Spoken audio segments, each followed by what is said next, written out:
night may be long and the dark may be deep, but the answers are there to be found. Whether it's the normal, the abnormal, or the paranormal, you're in the right place. Let's go beyond reality. Welcome to the show. Wow, talk about a turnaround. Quick turnaround to get from the Patriots Roundtable to this show, but I'm really glad that I've got this scheduled for tonight because I've been trying to get Mark Anthony on the show for a long time. He was on a couple of years ago. One of the first guests I think Jason Hawes and I had when we started the program back, 2016, 2017, one of those. He was right in the beginning there somewhere. And he's just a terrific guy and a terrific guest, and his books are amazing as well. Tonight we're going to talk about his new book called The Afterlife Frequency. The scientific proof of spiritual contact and how that awareness will change your life. This promises to be a terrific conversation. It's going to be a great interview, and I'm looking forward to talking to Mark. So we're going to go to a quick break here, and when we come back, I'll have Mark on the line, and we will get started. It's Beyond Reality. Don't go away. Hey, it's JV here. You know I've asked for your support in the past, and I'm going to do it again because it's really, really important. And there are a couple of ways you can support the show, and it's so inexpensive. Now, you can go to Patreon, and you can become a Patreon supporter, and we really, really encourage that. But there's also another way. If you look at the description of the podcast, if you're a podcast listener, and you scroll down to the bottom, there's a way to support the show directly through the podcast app. And it's only 99 cents a month. It's less than $1. You probably have that change in your couch right now. That $1 a month, less than $1, goes a long way in helping us produce this program, provide great interviews for you during the course of the week. I thank you in advance because the support is so important to the program. Be sure to subscribe, like, share, do all of those things.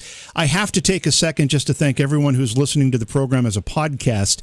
I've said it before, but it's amazing to me how many times the show is being downloaded in the podcast form. It's available on all major podcast distribution platforms, Apple Podcasts, Google Podcasts, whatever, but it's like 10,000 times a day. So thank you so much to all the folks who enjoy the show that way. And of course, thank you to everybody who does enjoy it live as well, because the chat room is a great source of inspiration as I talk to terrific people like our guest tonight. Mark Anthony's been on the show before. It's been quite a while, but he's a psychic, he's a lawyer, he's a best-selling author. His new book is called The Afterlife Frequency, The Scientific Proof of Spiritual Contact and How That Awareness Will Change Your Life. Mark, welcome back to Beyond Reality. So great to have you here again. Thanks, JV. It's an honor to be back. I have to tell you, the title itself of the new book is, it's almost the kind of title that'll send a little shiver down your spine while putting a smile on your face at the same time. Thank you. I appreciate that. The way the title came is very interesting because, I'd written the manuscript, and my publisher, New World Library Publishing, they had the book, and we had a couple different working titles. And I decided one day to go for a walk on the beach, and I'm walking, and I'm like, well, what should I call this? Because I didn't really like the working titles. I said, well, it's about the afterlife, and it's about frequency, and all of a sudden I go, it's the afterlife frequency. and it just hit me. And I called the publisher, and they said, we love this. And so, we're running a check on it. Nobody has used that name before, and I feel that because it was supposed to be the title of this book.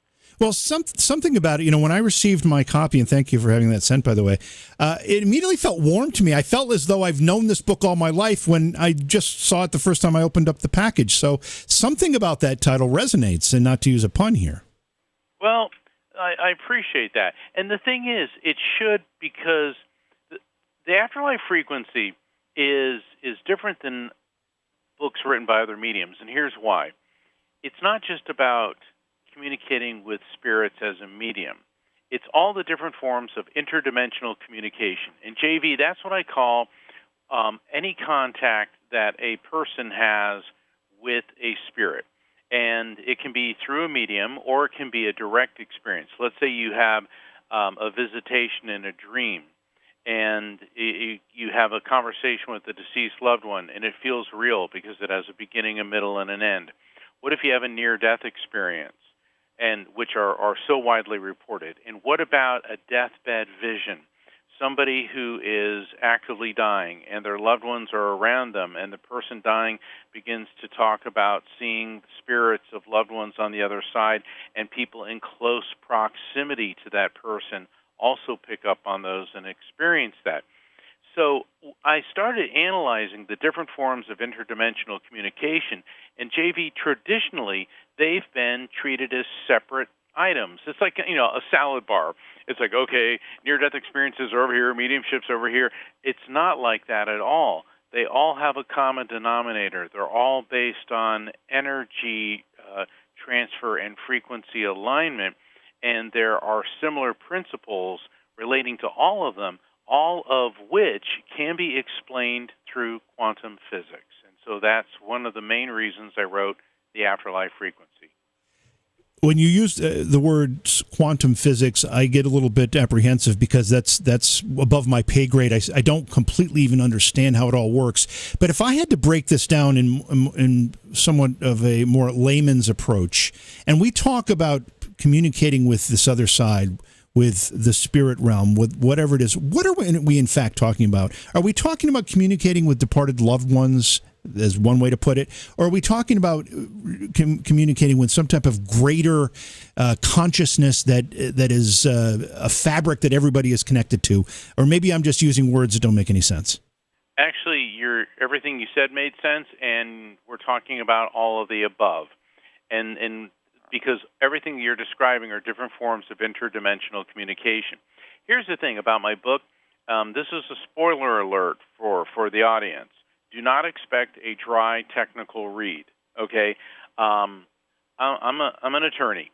I suffered through too many boring books in law school and in the practice of law, and I promise I'm not inflicting that on anybody.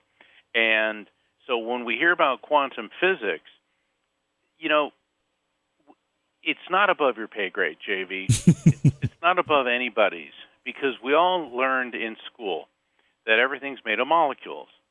Molecules are made of atoms. Right. We know that atoms are made of electrons, protons, and neutrons. And thanks to quantum physics over the last century and a quarter, we know that electrons, protons, and neutrons are in turn made from a smaller component, a quantum. Okay, for the physicists listening, yes, an electron is technically a quantum because it's 1/1800th the size of a proton. All right, so I got to say that so we don't get some picky physics, people. But what this means, JV, is that everything in our dimension, in our material world, on the subatomic level, is electromagnetic energy. See, traditionally, science has been split into physics and biology. Biology being the study of organic matter, living things, and physics being the study of inorganic matter and energy. But on the subatomic level, everything is the same particle of electromagnetic energy.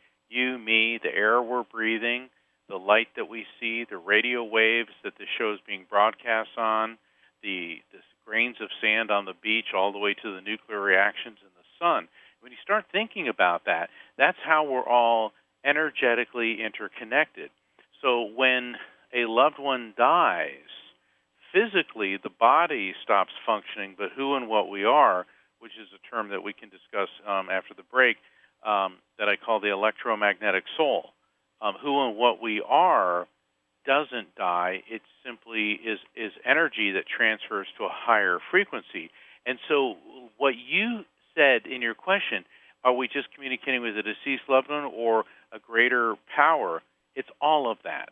And so that's what I'm explaining in the Afterlife Frequency, but I'm doing it in a way that anybody can understand, and I illustrate it with stories that people can relate to. Mark, you've been doing this for a while. You've been, very insightful. You've written about a lot of this already. You've talked about a lot of these things. What was the epiphany here? What was the difference in the Afterlife Frequency that maybe you feel like moved your work forward in some measurable way? Well, it's a story that's not in the book, and I purposely did not put it in the book because I knew I would need to explain it on shows like this one. My best friend, I met him when I was 11 years old. We went to junior high school, college together. And after college, I went to law school, and then he went to Asia, and he learned how to speak Japanese, Cantonese, Thai, and Indonesian. His name was Billy, and he was like my brother. I mean, he was just one of those friends that you're lucky if you get one of them in life. And in fact, Chapter 1 of the Afterlife Frequency is one of our adventures, and I stress adventures very heavily in Thailand. And let me tell you, if things had gone wrong, I wouldn't be sitting here explaining this right now. Oh, wow. And he was an atheist, and clearly I'm not. Right. And so over the course of our lives, we had this discussion about the afterlife. And he said, I don't believe in any of that. And when we were in Asia, and I'm going, we go to all these Buddhist temples, and I'm always having conversations with the monks, and I was like really into studying, because that's what I do. I travel around the world and I study mystical and spiritual phenomenon. And I remember him saying, I don't understand how you do the psychic thing. And he said, but there's no science and there's no technology to prove this. And then I remember performing his wedding ceremony. He met this beautiful woman from Japan, and JV, I was standing there. This is one of those shining moments in my life. There's my best friend, and he's marrying my new best friend. Right. And my parents were there, his parents, all of our friends from college, from the time we were little kids. It's one of those really happy memories, okay? And it was like such an honor. Well, about 2.5, 3 years after that, he succumbed to suicide. Ooh. Yeah, and let me tell you, talk about a dagger in the heart. Yeah. And I did not expect that turn in this story.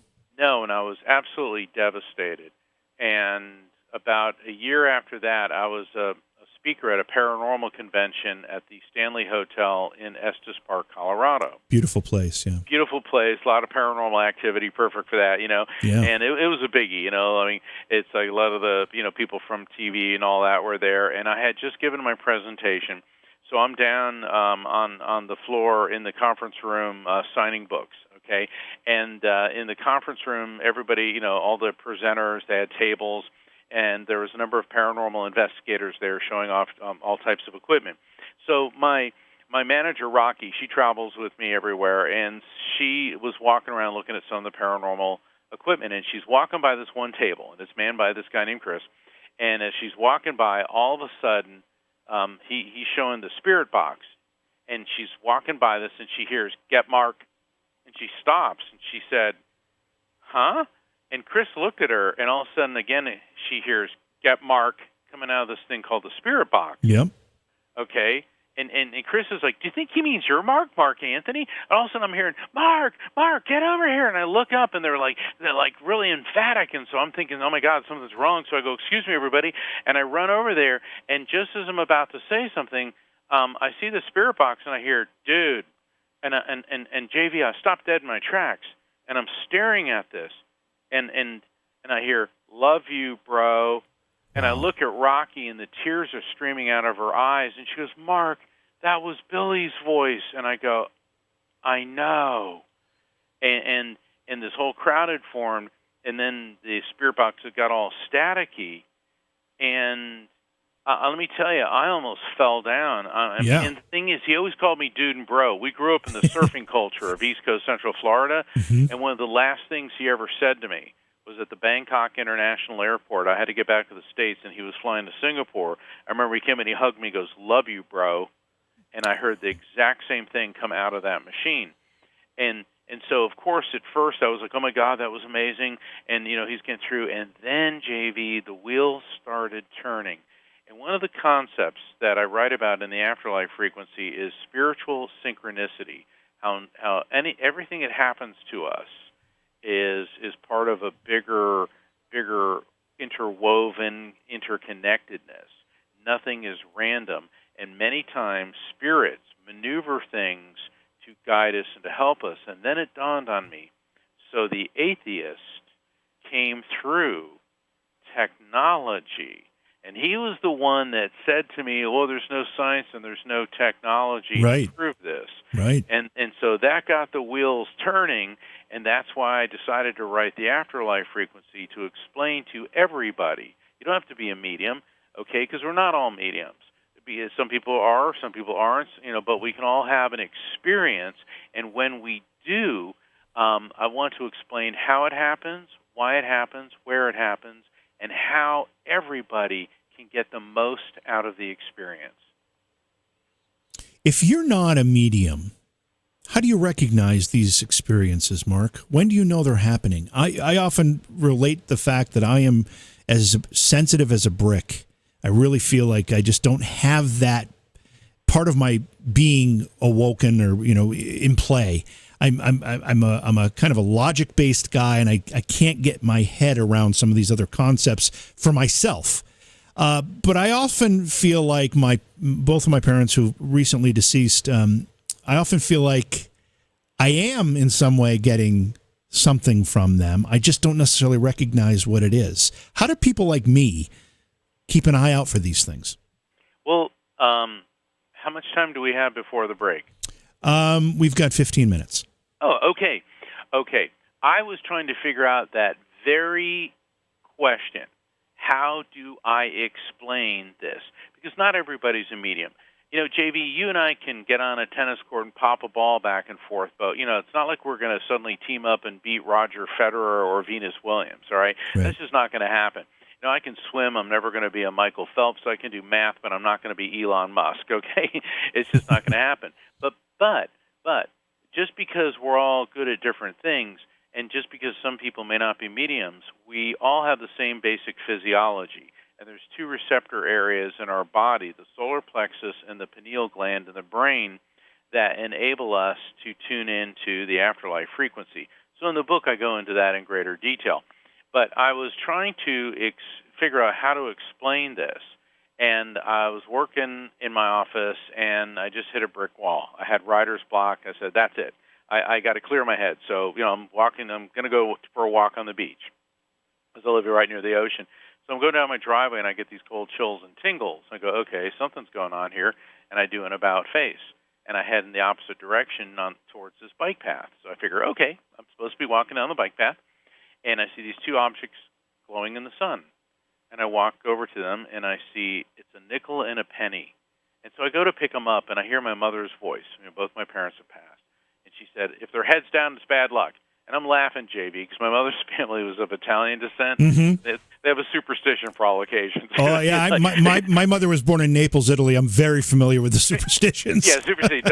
Don't cross your silverware. God forbid you walk under a ladder. Watch out for the black cat. And if a pen.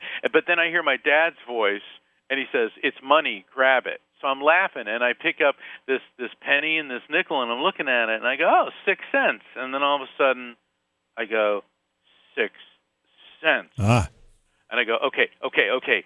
So, and then I'm feeling cold chills and tingles.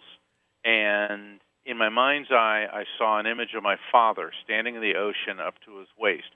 My dad was a U.S. Navy SEAL. He also had mediumistic ability. He was a scuba diver and a swimming instructor. And I saw him standing in the ocean holding this blue raft, this blue canvas raft that he had when I was a kid. And I'm going, raft. And then it hit me. Recognize signs from spirit. Accept the contact as real. Feel it without fear. Trust the message. I go, that's what they're trying to tell me. And I ran back to my office, and just like 10 paragraphs came out of me. And that was it. And so they gave me a practical example and then gave me the 4 steps. How, and that's what I do in the Afterlife Frequency, is I teach people the raft technique, how to recognize the signs from spirits, okay? Mm-hmm. We can do that. And you even said it. You said, well, I feel they're around, okay, but I'll tell you, all right, then you got to accept that as real, all right? So when you start feeling it, and this could be like a situation like me, or maybe you have that dream where, your mom and dad come and talk to you and it feels real. Okay, so you got the recognize, accept, feel. The third step, this is where people get hung up. It's feel it without, don't think, feel it without fear. Okay? instead of feeling it, people immediately begin to cross-examine the experience. Yeah. Oh, it must be a coincidence, must be a hallucination, this can't be real, and you start negating it, and that's where it all fizzles out. But once you go feel, don't think, that'll lead you to trusting the truth of the message. And this can apply not just to a situation like I described, but making sense of a near-death experience, of understanding a shared death experience, a deathbed vision when somebody you love is dying and you're in close proximity. Hospice care workers report this, how they will actually see spirits connected with the person who's dying. People have out-of-body experiences.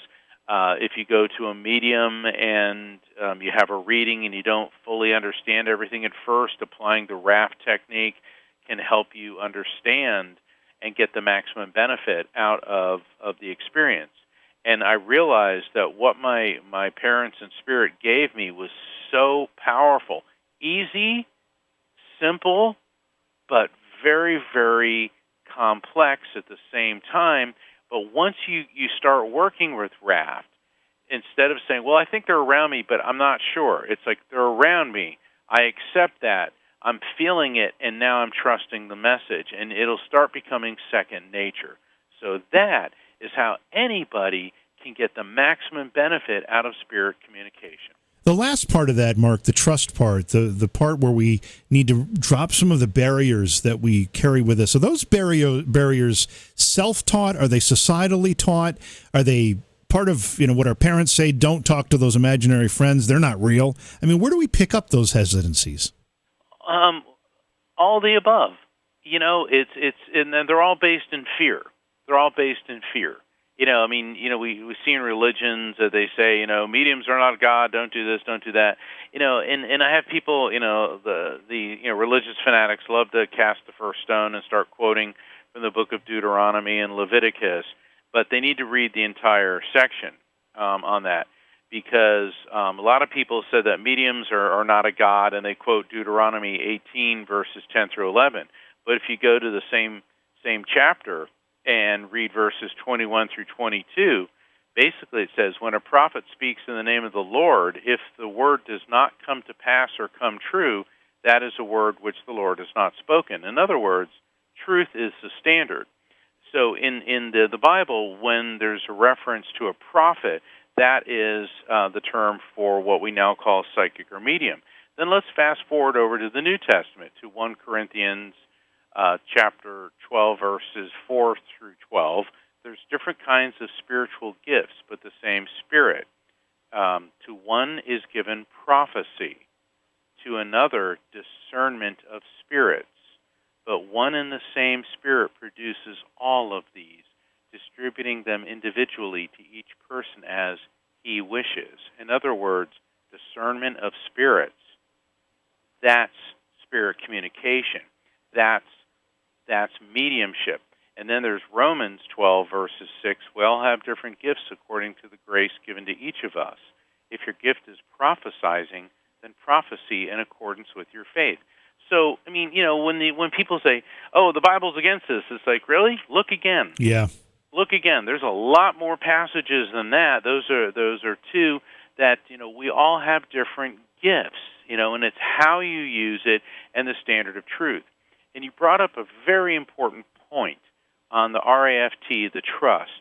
In this day and age, there's a lot of craziness going on in our world, and a lot of people saying, oh, I am receiving messages that I should lead an insurrection, or I should put on a vest and blow up a marketplace in the Middle East, or I should do this, or I should do that. Well, those are not messages from spirits. Those are not messages from the divine. Those are the work of the human ego, which is edging God out. And because whenever people engage in acts of anger, bigotry, hatred, or violence, that has nothing to do with spirituality. True messages from spirits, true messages from the divine are about love, healing, peace, and resolution, because it's a healing. Think about, Buddha, Jesus, they were healers. Right. Okay? You never heard Buddha say, start a war. Yeah. What Buddha would probably say is perhaps we should give a war and nobody should come. Yeah. And really, you never heard Jesus say, "Kill those who are different than you." Right. Okay. I mean, it just isn't there. And so the thing is, that's another component of the afterlife frequency is bridging the divide between faith and science, because we know from faith that the belief, whether it's Hinduism, Buddhism, Jainism, Judaism, Christianity, Islam, Native Americanism, people believe that the soul, the spirit, who and what we are, pre-exists the body, comes into the body, and when the body dies, moves on. All right? And we know from the laws of quantum physics that energy is neither created nor destroyed, only transferred from one form to another. We know from from neuroscience, that the brain has an electrical field and it's an electromagnetic field. And that is why I developed the term in the book, the electromagnetic soul, to describe what we really are, which is pure consciousness, that is eternal electromagnetic energy.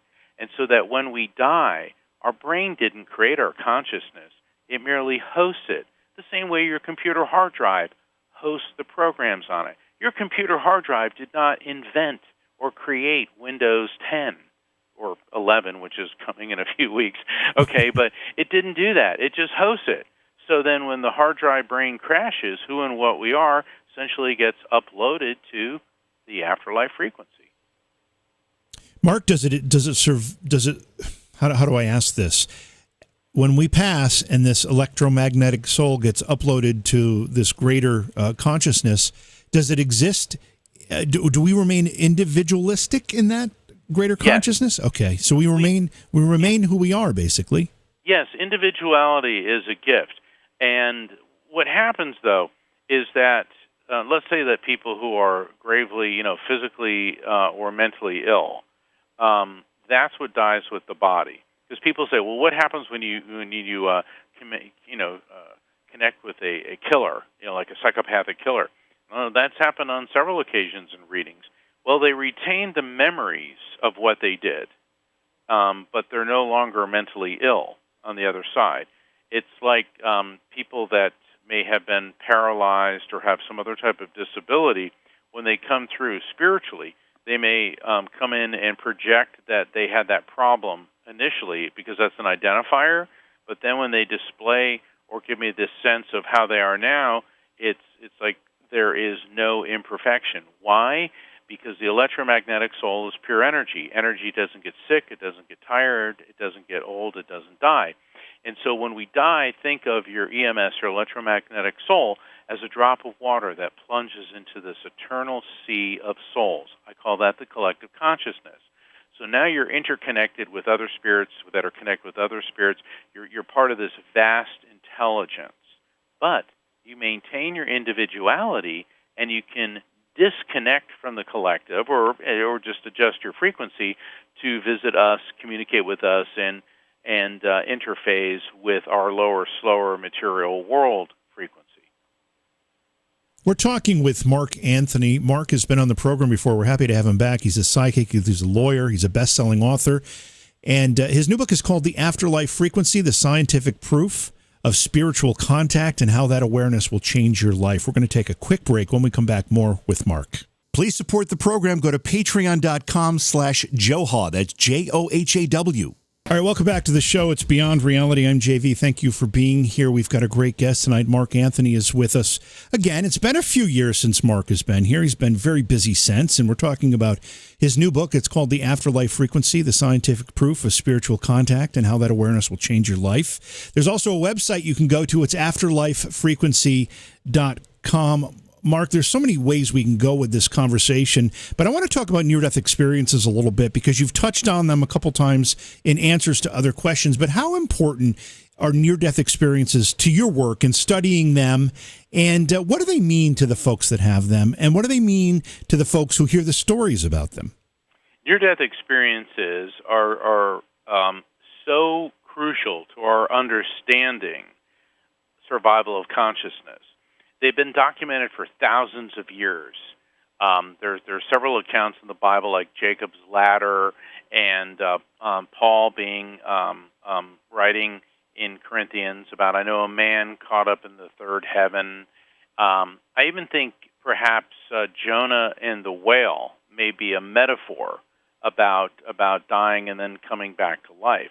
And so these baffled religious leaders and medical professionals for thousands of years, because people would die, and then all of a sudden they'd come back to life with these tales of going through a tunnel into a bright light and encountering loved ones that have died. And so nobody knew what to call these resurrections until the 1970s, when Dr. Raymond Moody coined the term near-death experience, which really makes a lot of sense, because you get as near to dying, to not coming back, as possible. And so over the past, 50 years now, pretty much, we have had the scientific method applied to this phenomenon, so we have objective observation. And we found that drugs are not a factor. It doesn't matter what your gender, your race, your socioeconomic status, your what you believe in. There's now a worldwide database through NDERF, the Near-Death Experience Research Foundation. The same phenomenon is reported in Iran as it is in Russia, as it is in Japan, in South America, in Western Europe, the United States. It doesn't matter, the same phenomenon. So once we begin studying near-death experiences, and that's one of the reasons that I incorporated those into my book. Plus, I had an NDE when I was 4 years old, and it had a profound impact on my life. Oh, wow. Yeah, and I write about it in the Afterlife Frequency. And so that's why I see the similarities between NDEs and mediumships and deathbed visions. And NDEs are important to the people who have them because they are life-changing. People that return from a near-death experience, they lose their fear of death. Now, that doesn't mean they necessarily want to go, and die, but They lose their fear of death. We all believe everything is interconnected. And I think, and I believe with every fiber of my being, it's what I was discussing, how everything on the subatomic level is electromagnetic energy. It's because they become that during this experience, and so you get it. The people that have them tend to be more peaceful, and people tend to it's even been said by Nancy Evans Bush. She used to be the president of the International Association of Near-Death Studies, that most near-death experiencers don't think there's a God. They know. And that applies to atheists. They say the atheists have a near-death experience. They come back and say, I was wrong about that. Yeah. Okay. So they're very important, because now we're able to objectively study survival of consciousness. Does the electromagnetic soul, does our consciousness exist beyond the body? And yes, it does. I have to ask you about something the book explores, because, again, a personal experience makes me very curious about it. But you talk about deathbed visions, and as I mentioned, my parents passed away. I was with my mom. She spent a lot of time in the hospital before she passed, and she had these visions. She had a lot of these visions. She was seeing people, some she knew, some she didn't. Mark, what was she seeing? Well, I go into great detail about that in the Afterlife Frequency, but what she was seeing is her loved ones on the other side, and some of the people that she may not have known could be relatives, like great-grandparents, that she didn't necessarily know. Right. Okay, but they know her because they know people that knew her. And so what happens is, when somebody begins to actively die, it's not unusual for them to start talking about or interacting with spirits of their loved ones. These have been passed off traditionally as grief-induced hallucinations or side effects of the dying brain. But what's been happening is bystanders, let's say family members, close friends, healthcare workers, hospice members, start seeing them too. And that's because what's happening is the EMS, the electromagnetic soul of the person who's dying, that frequency is now interphasing with the frequency of the spirits, and those frequencies are now overlapping with the bystanders. And so deathbed visions are a really crucial and fascinating part of near-death experience research, because a DBV, a deathbed vision, becomes a shared death experience when more than one person is able to observe what the dying person is experiencing. And so then it goes from being a subjective experience to an objective. So in the case of your mom, basically, these spirits knew that she was in the transition phase from our world to theirs, and so they were there to basically welcome her. So, if we had to boil it down in bed, it should be of great comfort, both to the person who is making that transition and maybe to the family that's surrounding that person. Absolutely, and for a number of reasons, one of which is, a lot of times, people ask me, well, is my son alone? Of course not. Spirits are never alone. And so what's happening is there's spirits ready to greet this person, so we know that our beloved is not going to be alone. Secondly, the fact that there are spirits that have been deceased, or, have been on the other side for some time, that is also proof that our soul is eternal and goes on. And it also underscores that when you die, you just don't disintegrate into nothingness. Because I think that's really one of the things that generates the most fear, is that somebody that you love so very much just cease to exist. All that they were just stops, and it doesn't. And I know this for a fact. Not only as a researcher, but as a medium. I've done readings for over 15,000 people. And let's say, and in every reading, more than one spirit comes through. I did a reading for this lady last night, her parents, her brother, and like 3 other people. She goes, but are they alone? I go, look, I can see all 7 of them, so I know they're seeing each other. And she was like, oh, yeah. It was kind of funny, But the thing is, we don't disintegrate into nothingness. What happens is, and it's a very normal and natural thing, we confuse our body with our entire being. Yeah. It's like saying that my car stopped working, so therefore, think of your body like a car. When it stops working, you get out and you move on, okay? Mm-hmm. You're not the car. You're inside the car. So if I could, I've got an event coming up. Oh, yeah, sure. This weekend, Saturday, October 30th at 7 p.m. Eastern, 4 p.m. Pacific. It's we're calling it the Mark Anthony Hallows Eve Spirit Communication Event. It's sponsored by brightlive.com. If you go to my website, afterlifefrequency.com, go to the calendar of events, click on the calendar, and you get to the October calendar. And what I'm going to be doing, JV, is conducting spirit communication for the attendees. And when COVID hit, before that, I was going on tour 20 weeks a year, and I'd be in front of, maybe 100, 200 or more people, and I'd be doing readings on several people in the audience. Then when COVID hit, I was asked, well, can you try this on Zoom? And, hey, it works, okay? Why? Because spirits are pure electromagnetic energy, which moves at the speed of light.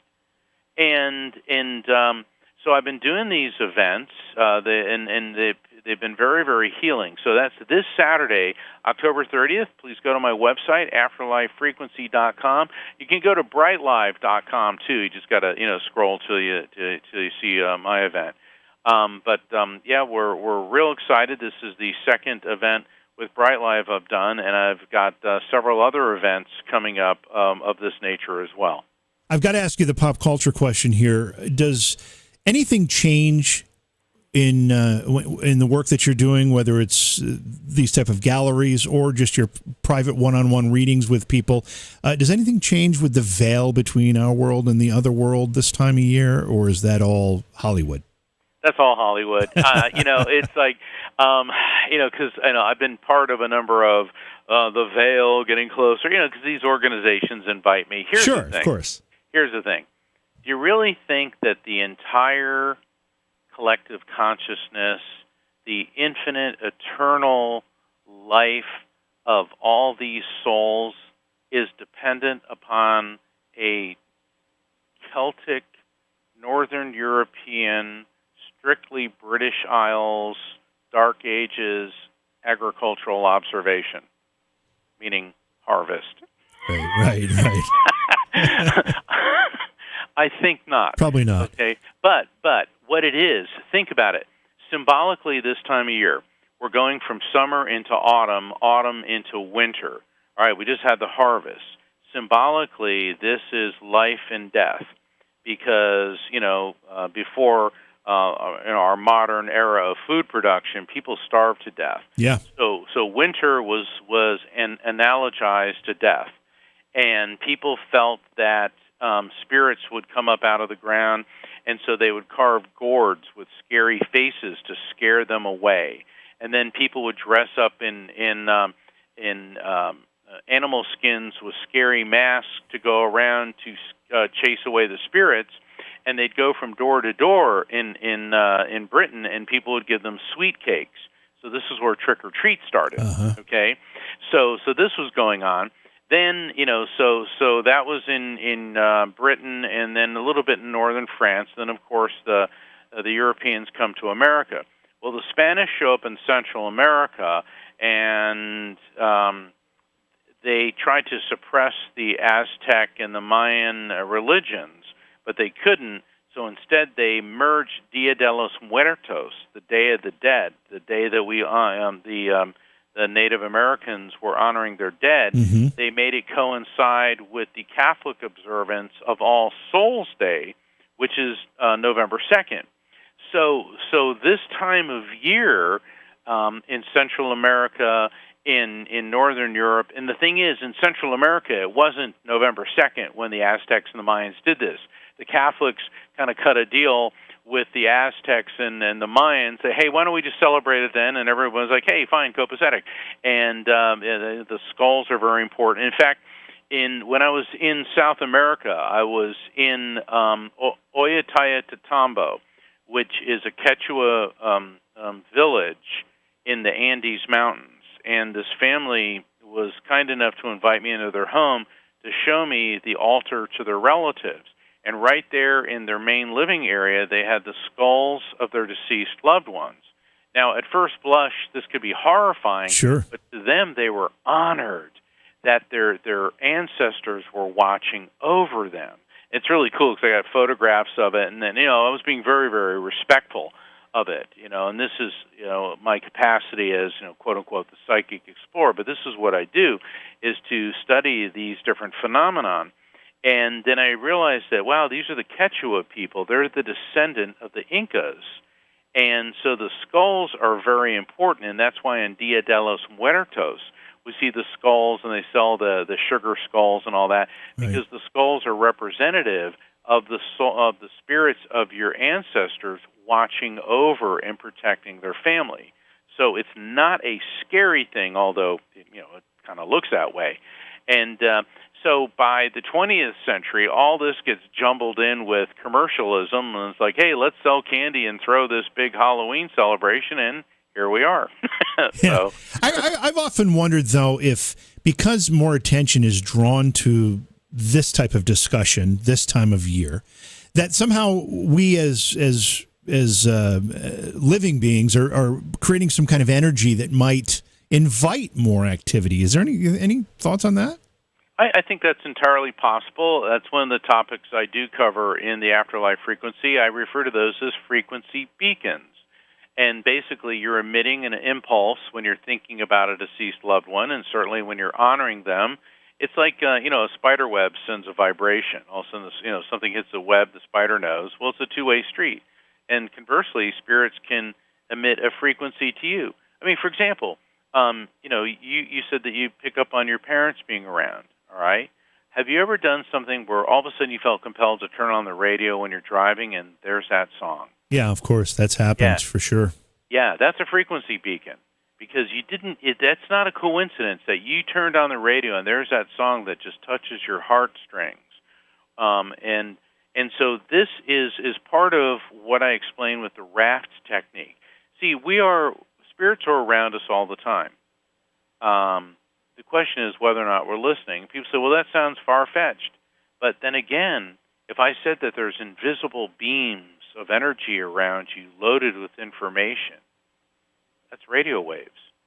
Okay, radio waves are around us all the time, and that's electromagnetic energy, and so are spirits. There's many different forms of electromagnetic energy. The only form that we're able to see with the naked human eye is light. So the fact that we may not be able to immediately perceive something with our 5 physical senses doesn't mean it isn't there. We've talked about what happens when we pass, and our electromagnetic soul joins a greater collective consciousness. Do we come back at all, Mark? Do we reincarnate? Do we get another lifetime after that? Absolutely. Every near-death experiencer, myself included, believes in reincarnation. And I know that rocks a lot of people's worlds. I give an entire lecture on the science of reincarnation, and gosh, we could do a whole other show on that one. And the thing is, a lot of people say, but I want there to be a hell. It's amazing how many people, I want there to be a hell. It's like, yeah, well, let me tell you something. You can reincarnate into this world, and it is hell. I mean, think about people right now.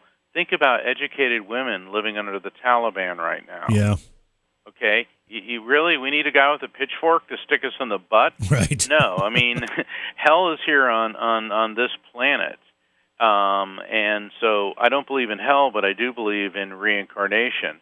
And there's a lot of scientific study on that starting back in the 1950s at the Division of Perceptual Studies at the University of Virginia.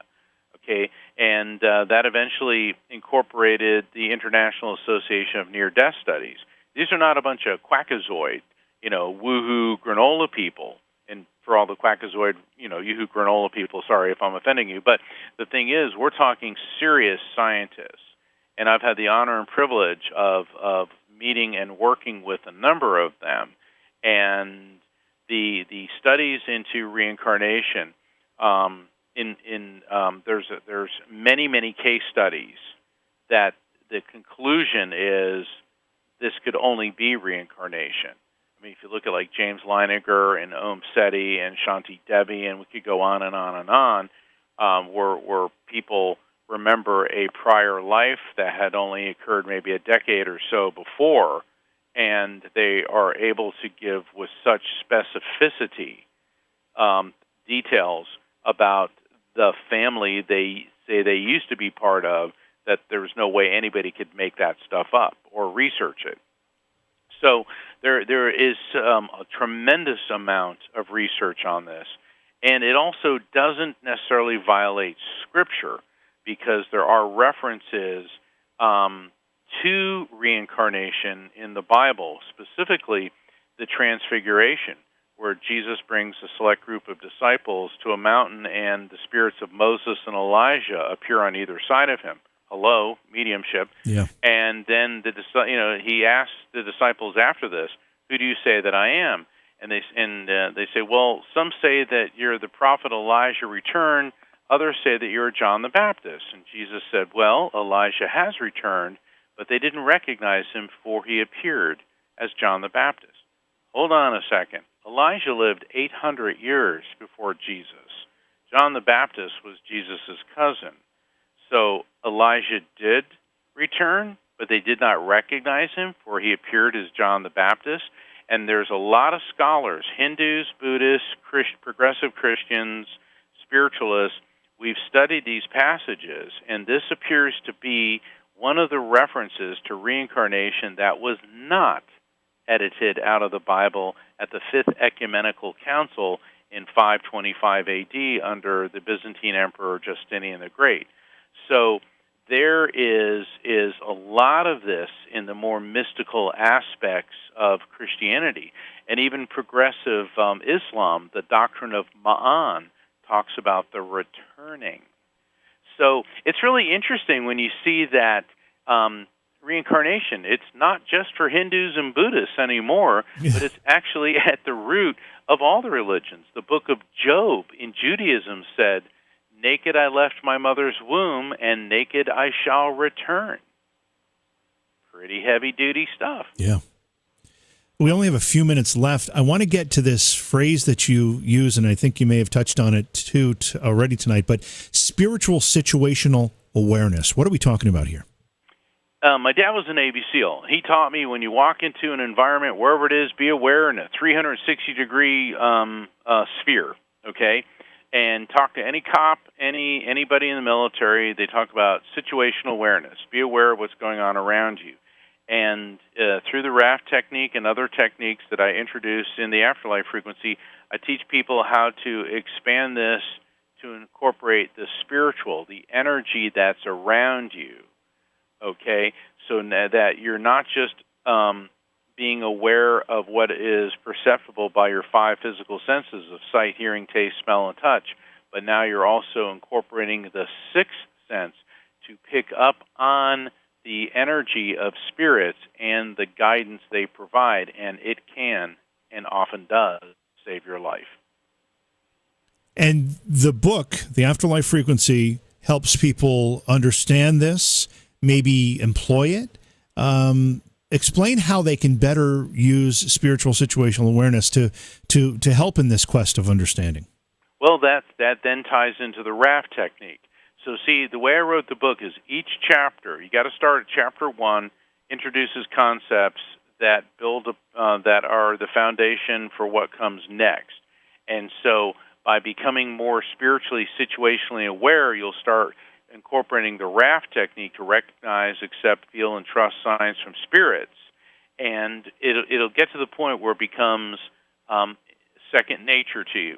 And it's the same thing when you're just working with regular situational awareness. Right. It takes time to develop these skills. But you need to learn, I don't mean you specifically, JB, but I mean everybody needs to learn when they get that gut feeling.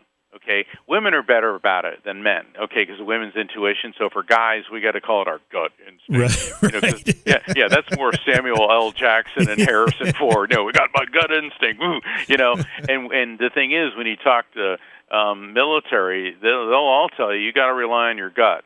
Cops tell you that. Police officers tell you that too. You got to rely, and you've got to rely on your feelings, because intuition is not a fluke. It is detecting and picking up on these electromagnetic impulses, and that can guide you to safety in many situations. And I give a lot of examples of that in my book, The Afterlife Frequency. And I found out it was released on October 12th, JV, and I'm so humbled. It's hit bestseller status. Oh, wow. Columbia University notified me that it has been submitted for a Pulitzer Prize. Oh, wow. Yeah, I mean, that one blew me away. And then in the last week, the film legend Academy Award winner Shirley MacLaine, a big spiritual icon, Sure, major celebrity, in her newsletter, the Shirleygram, I was floored when I saw, I recommend The Afterlife Frequency by Mark Anthony. And I'm like, oh, my God. That's humbling. You know? That's humbling, Mark. It's very, very humbling. Yeah. Very humbling. And, I've always admired Shirley MacLaine because she went public with her beliefs in reincarnation and psychic abilities. I guess it was back in the 80s or early 90s. And the criticism, the flack she took, and she never let it divert her from her own spiritual path. You have to really respect that kind of bravery, regardless of what it is. What the people are doing when they talk about something they believe in, despite attacks they might receive from colleagues or other people, and they just do it and they stand by it. That's something to really respect. Absolutely. Mark, we have to wind it up here. You've written a lot. You've got a lot of great stuff already published. This is obviously the new book. If somebody's unfamiliar with your work, is this a good place to start, or do you recommend they start with one of the other books you've written? I think this is a good place to start because it's easy to understand, and it also educates and entertains. Like I said, I don't like boring books, and I read a lot. I don't want to trudge through boring books. I didn't want to inflict that on anybody, and so this educates, entertains, and quite frankly, it reads like a juicy novel. So. Couldn't ask for anything more. Let people know where they can get the book, and also remind them how they look into your events, the one you've got coming up on the 30th in particular. Please go to my website, afterlifefrequency.com. I invite you to sign up for my newsletter. Also, if you go to my calendar of events, I have an event this Saturday night, October 30th, 7 p.m. Eastern, 4 p.m. Pacific. It's Mark Anthony's Hallows Eve Spirit Communication, where I'll be connecting people with their loved ones in spirit. It's an online event. You can also sign up for a private session with me, and you can even order my book, which, it's all there on my website. The Afterlife Frequency is available on Amazon.com and at all fine bookstores, private and chain bookstores like Barnes & Noble, bookstores like Body, Mind, and Soul in Houston, For Heaven's Sake in Denver, East West Bookshop in Seattle, Aquarian Dreams in Florida, the Phoenix in Pittsburgh. I could go on and on and on. But it's on sale worldwide. But it's so important we support those independent bookstores when we can. It really is. It is, because I love the convenience of the internet and all Sure. that, but I sure do like walking into a mom and pop store. It just there's a good feel to it. There really is. Mark, thanks so much for coming on the show again. Love having you here. You do such fantastic work, and it's such a joy to talk to you.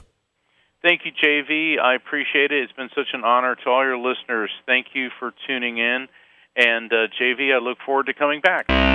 Beyond Reality Paranormal is hosted by J.V. Johnson and produced by Orion Palmer and Slick Eddie Edwards. Like us on Facebook and subscribe to our YouTube channel. Please consider supporting the program either through your podcast platform, click on the link in the description, or on Patreon at Joha Productions. If you'd like to be a guest on Beyond Reality Paranormal, or you have a recommendation for a guest, contact our producer, Slick Eddie Edwards. Eddie is spelled with a Y, at slickeddieedwards@gmail.com.